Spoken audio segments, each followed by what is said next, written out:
Wild times in college football because another era of realignment, baby. Woo! Shout out to Brett Yormark because Colorado looked around and they looked and they said, hey, you know, the Pac-12 doesn't have a media rights deal as of yet. But they keep telling us it's coming. It's about to happen. But they keep telling us. And it's going to be fabulous. Like, it's going to be, you know, that deal right there. It's going to be the one. And then they looked up and said, you know what? Hey, Brett, you still got a spot in the Big 12? And Brett's like, actually, yeah, we do. So Colorado today took it. Yeah, and what I found interesting was that the teams, I guess, what is it, the 12 member schools, the chancellors and presidents of those institutions voted unanimously and seemingly pretty quickly to offer Colorado a spot in the Big 12. And I was like, okay, but why? Like, and look, I easily could just be missing the boat on this. But like, it doesn't immediately jump out to me the value of Colorado. Like, this is not a great basketball school. It's not a great football school.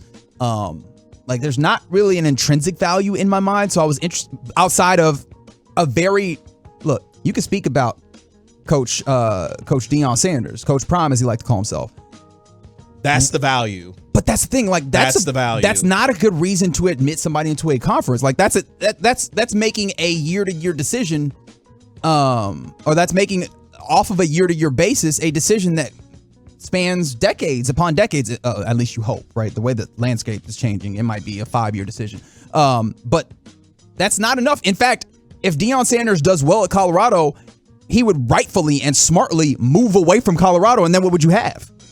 Right, if he has 2 or 3 good seasons at Colorado, a school with better resources and better institutional support and better, better geography would be calling for him. And then he would, if I was him, and seemingly his objective is to get the best job possible, which is every coach's, you would just go somewhere else.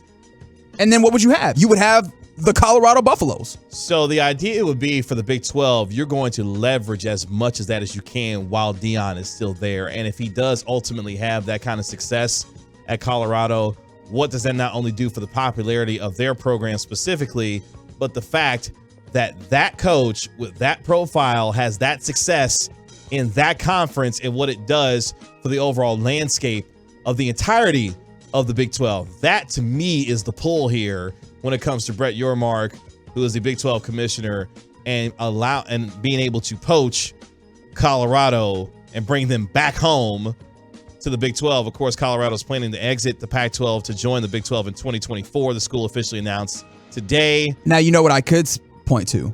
If Colorado coming out then starts the rush and maybe destabilizes the Pac-12, maybe you could say that's the benefit, although USC and UCLA were already leaving. But like the remains that seem to be fighting to stay afloat. If this was like Jenga and you pulled out the block that ultimately set this thing on the path to tumble, maybe that's why you say, hey, that's why we do this. And now you can go and maybe get Oregon, or you can get the Arizona schools or Utah. And now you can further bolster your conference to make it more able to withstand this new coming era in college football. And let's think about it from another perspective here when it comes to Deion, because I definitely understand where you're coming from in terms of Deion may look for another opportunity, but let's look at it from this perspective. Yes. Let's say Deion not only turns Colorado around, but also, what does that mean? Will make them a relevant program and a winning program within the Big 12. And what that does not only for the popularity of that program, but more importantly now, what does that do to raise the profile of that job? And let's say for Deion, let's just say, for example, if Deion stays there, makes that program successful, raises the profile of the Big 12, and now we have the SEC, the Big 10, and the Big 12 reemerges as one of those power conferences. Colorado ain't putting the Big 12 on the same page as Big 10 and SEC. My point is you have a name in Deion who can carry. Deion not that big of a name. And Deion is a big name. He's not that big of a name. Like, you understand what you're saying? Like, look. Who's the most high-profile coach in this conference now in the Big 12? I mean, it's Deion. It's Deion. I understand that. And what I'm saying is that name in and of itself is not. if Nick Saban took the job at Colorado, his name is not in and of itself big enough to, like, do you realize the reason why the Big Ten and the SEC are big conferences? It's because of institutional, like, investment. No, I get it. They would take a long way, but I'm just saying. Even the idea of making, did you see my face when you were saying making Colorado a perpetual winner? That's not something. Look, man, college football, and I know we're talking about football, it's all encompassing, right? This is going to encompass all of these sports. But football is the one that decisions are made off of because that's where all the money is, right? Sorry to let you know, this is actually professional sports. They tricked you. Very much so.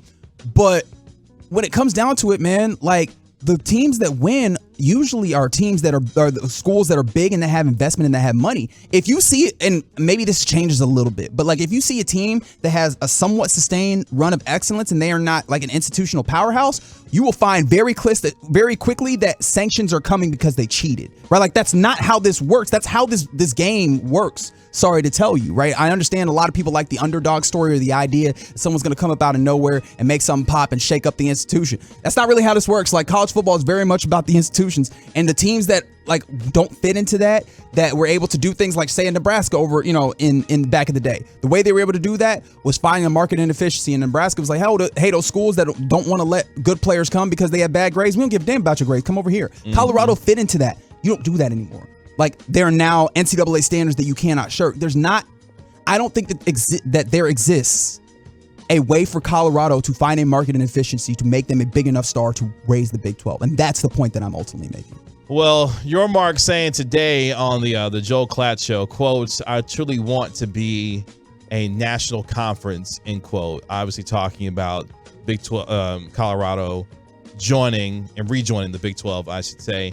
And look, the work that he has done now going into his second year, what I'm not going to do at this point right now, even with the departures of Texas and Oklahoma to the SEC, is put it past Yormark's ability to possibly get the Big 12 back to because that's ultimately what his goal is right now, is get the conference back to the prominence of the Big 10, of the SEC. And I don't think it's possible. I understand that that's a good mark to set. And when I actually, what I hear when he says like a national conference, I understand like the idea of having national relevance where anybody in the country would care about your program. I think the way that he's doing that is actually making a national like physical profile conference.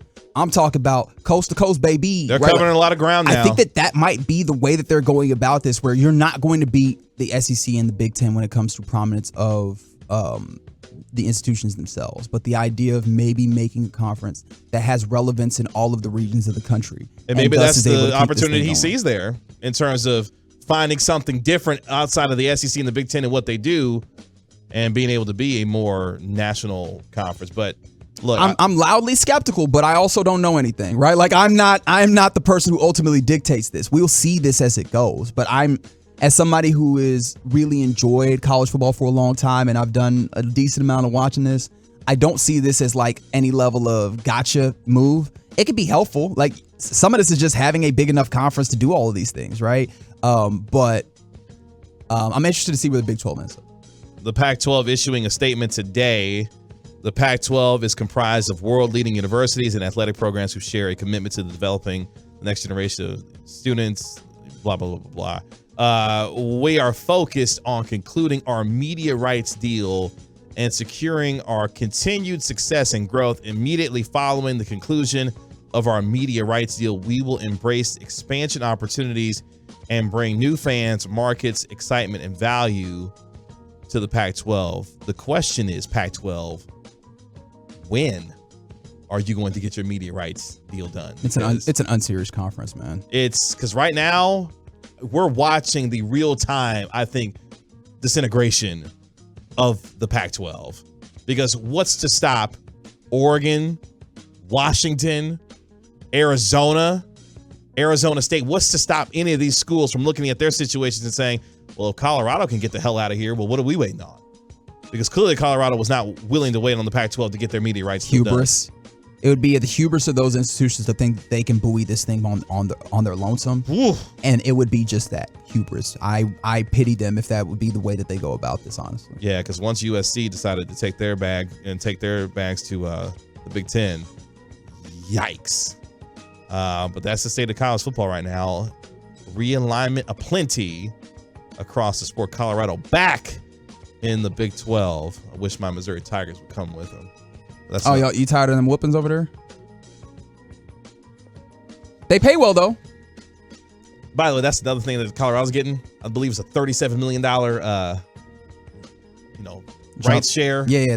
And they get. Some of that will be, I imagine, will be prorated. Yeah. For the term of this current deal. I'm sorry, $31.7 million media share. But yeah, that will definitely help them out in this. But I still don't think that they have the institutional wherewithal to really compete at a high level. But hey, I mean, they don't necessarily have to. Now they're at least in a place where they can at least stay in the power something perspective. Whereas if they had stayed with the Pac-12, only God knows where that was going.